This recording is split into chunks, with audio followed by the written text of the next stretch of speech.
A very good morning to you. Welcome to the West Ham Voice on Thursday morning. I hope you're all having a reasonably good week. This is just a brief update video on all the latest transfer rumours that are knocking around at this moment in time. And if this is the first time that you're watching the West Ham Voice, please do consider becoming a subscriber of the channel. And whether you are new, an existing subscriber, or just passing through, if you enjoy the content, please do make sure you hit the like button as you leave the video. So, after the fiasco at the start of the week with the whole Jhon Duran transfer debacle, we move on to other transfer stories which seem to have their own fair share of fact or fiction about them. In today's world of social media, today's news becomes yesterday's news the minute a story's published. The desperate obsession for journalists and ITKs to be the first to break a bit of transfer news has gotten to the point where even the clubs who are meant to have bought a player have had to come out and deny any knowledge of the transfer deal itself. And these transfer stories come from various sources: agents, journalists who are informed and sometimes misinformed, or sometimes they just break a story a little bit too early. And of course, sometimes they come from the buying or the selling clubs in order to garner interest in a player they want to sell, or to demonstrate that they've got clout in buying a player, a bit like the Jhon Duran thing with West Ham and David Sullivan. And this is what seems to have happened with the story that broke on Sky on Wednesday. It looks as if Sky were a little bit premature in their announcement. Sky announced that we had agreed to sign the player, and for the player being Ezeciel Banzuzi to be Graham Potter's first signing. Sky journalist Rob Dorset stated that we had agreed a deal with Belgian club OH Leuven to sign the midfielder for a fee of £10 million upfront, with a further £3 million in potential add-ons. Apparently, the player was due to fly to England within the next 24 hours to carry out his medical.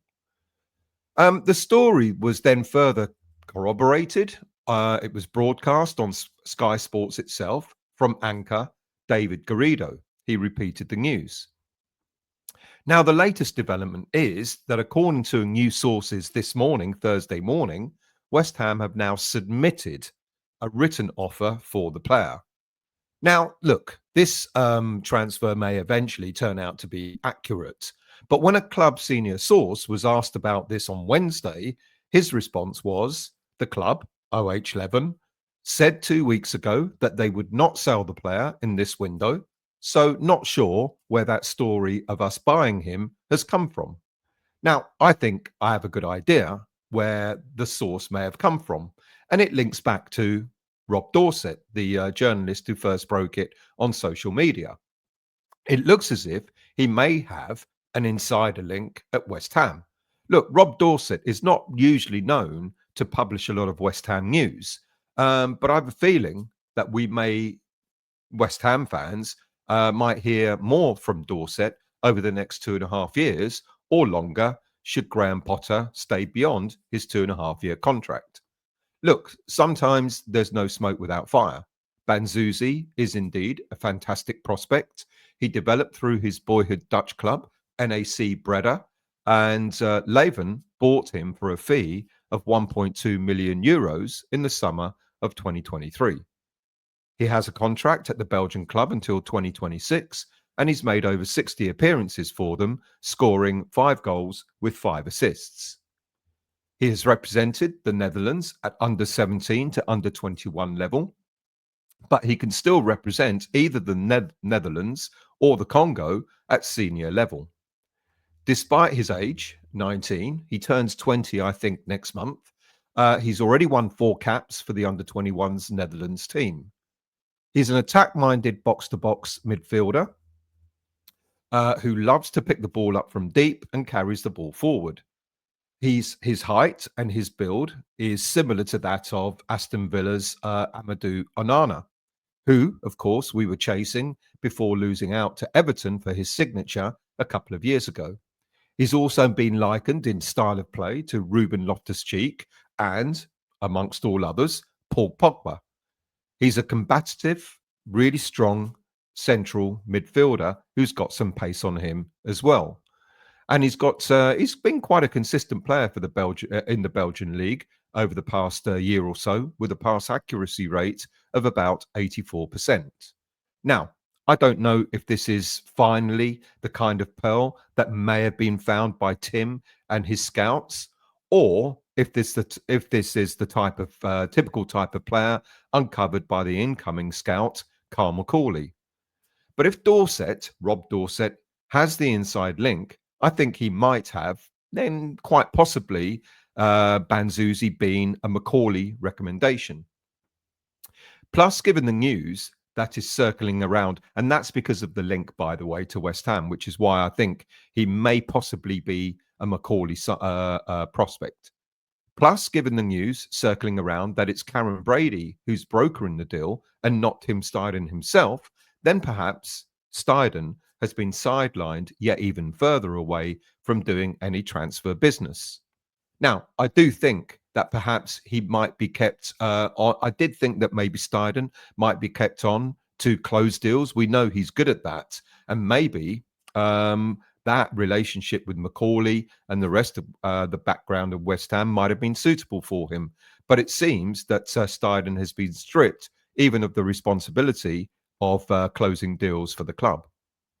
Now, apparently, a number of Premier League clubs are looking at the player, including Leicester City, who, of course, have their own Dutch links through manager Ruud van Nistelrooy.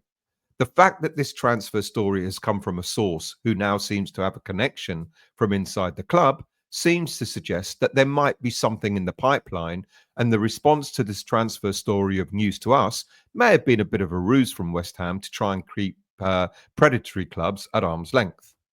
Will he be a good signing? Would he be better than any of the other young players that we've got on our books? Well, Freddie Potts immediately springs to mind. And I wonder what that might be saying about his future should we get Banzuzi at the club. Or maybe it'll be a young dynamic midfield next season with Potts and Banzuzi doubling up.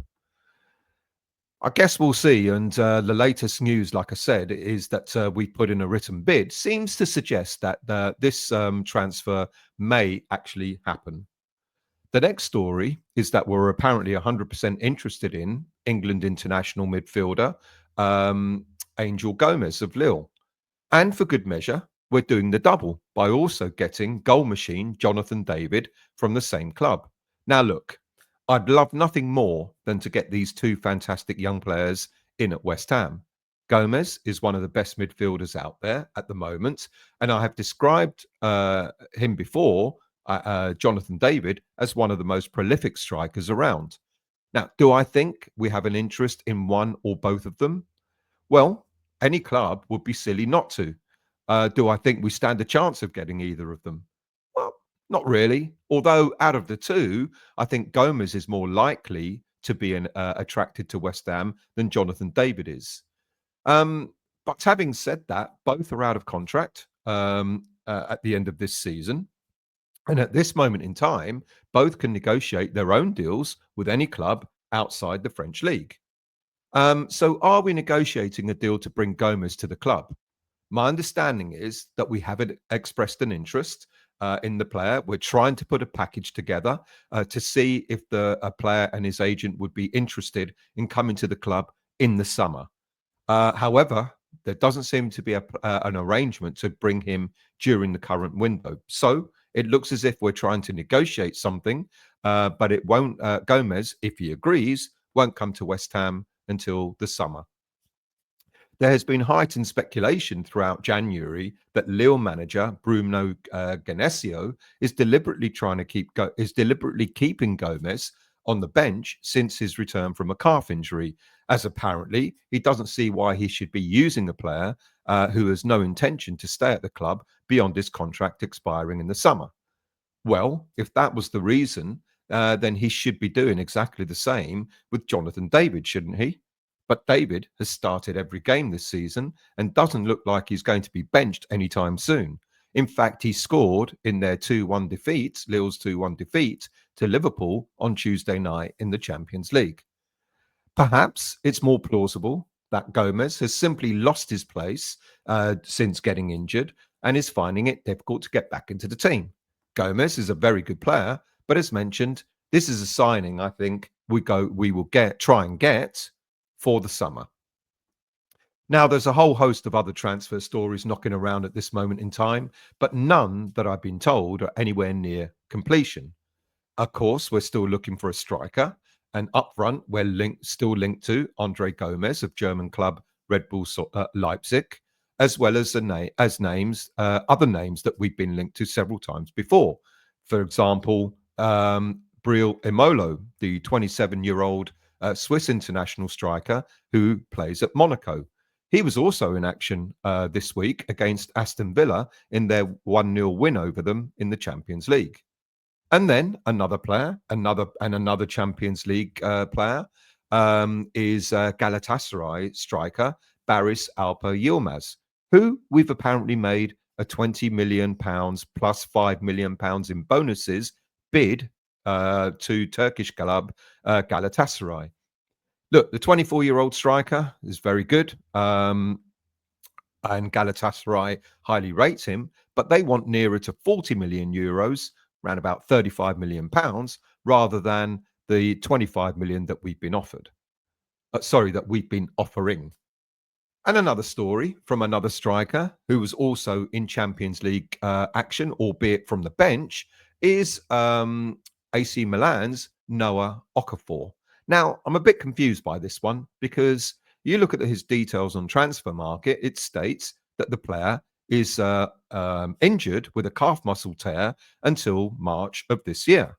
And yet, when the Italian club AC Milan played Girona in the Champions League this week, he was named on the bench. So maybe Transfer Market have got their details wrong. Now, he recently failed a medical to move to Leipzig. He joined AC Milan from RB Salzburg back in 2023 for a fee of around 15 million euros, but it hasn't quite worked out for him with just 7 goals in 54 appearances. Now, the move to Leipzig, as I said, has failed. Now, that could have been the trigger for us getting Andre Silva. Maybe Leipzig are waiting on a replacement before they allow Silva to leave. That's quite possible. But now it seems we've been linked to not only Silva, but also Okafor, who's meant to be replacing him at Leipzig. So let's see what happens there. The transfer circus, of course, continues to roll on. And will we get any players in this window? Being told, with just under 2 weeks to go, that we're likely to see 2 new arrivals. But I think they're more likely to be players we're signing on loan rather than permanents. So let's see what happens in the final week or so of this transfer market. Thank you for watching and listening. Like I said, if you're new to the channel, please do consider subscribing. And whether you're new or existing, please do hit the like button. And I will see you all very soon.